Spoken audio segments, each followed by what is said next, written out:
Welcome to the CDOCS Tip of the Day. Today we want to talk about the Axeos Imaging Unit and a unique feature called the Sequence Smart Height Adjustment. What this feature of the Axeos allows you to do is set up the height of the imaging unit based on the needs of a particular patient if that patient has been scanned before. For example, if you've seen a patient that has come in for a scan and they are a certain height, then when they come back for a second time for another scan, the software on the unit will automatically remember to what height the unit should be set to for that particular patient. The way you set this up in the Axeos is before the patient enters the X-ray room, register the patient inside CDOCS 4 and click on the Start Acquisition button. Press the arrow button on the Easy Pad and move the Axeos into the start position.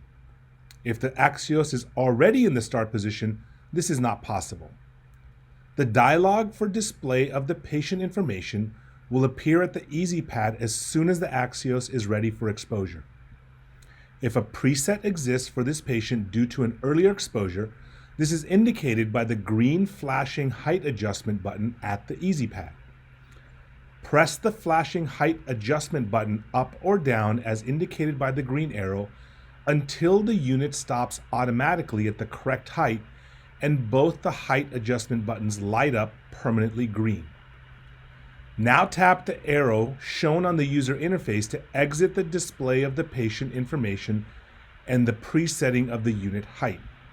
Now the patient can be brought into the room to perform the final fine adjustments, and you can continue with the standard procedures for patient positioning with the unit adjusted to the correct patient height.